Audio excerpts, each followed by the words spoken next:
এখন আমু পাত্রী দেহে পছন্দ হয় না, পাত্রী পছন্দ হয় তো পাত্রী মাও দেহে পছন্দ হয় না। কি যে একটা জ্বালার মধ্যে আছি, কি যে করি এই ভাইবে চিন্তাই পাই না। কামার ইয়েও সয়ে দেখি না, সারাদিন কাম করতে করতে অস্থির, পোলা বিয়ে করানোর জন্য অস্থির। কি যে করি। ও ঘটক সাহেব, কি কর আমার পোলাক যে বিয়ে করামু পাত্রী এমন সুন্দর পাত্রী আছে, পাত্রী সাতখান দিবি হয়েছিল কিন্তু পাত্রী এক নম্বর। এই পাত্রীর সাথে তুলনা হয় না। তাই না? পাত্রীর মায়ের যদি কাল দেখে আব্বা আব্বা এ বলছি বিয়ে করুন আমার পোলা বিয়ে করার জন্য বললাম না, সাতখান দিবি হয়েছিল এক নম্বর একটা মেয়ে। এই মেয়ের কোনো তুলনা হয় না। আপনার ছেলেও তো মার্শাল্লাহ এখনো ফিটার কা, আপনার ছেলে তো কচি, আপনার এটা তো একটা পাক্কা একটা ছেলে। এই ছেলেকে তো বিয়ে করানো দরকার।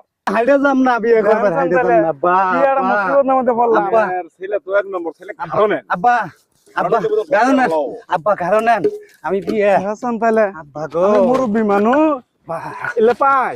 হ্যাঁ চলেন চলেন, এক নম্বর একটা মেয়ে আছে, চলেন। ছেলেটা তো খুব একের ছেলে, ছেলেটা তো ফিটার খা। এই ছেলে তো একের ছেলে।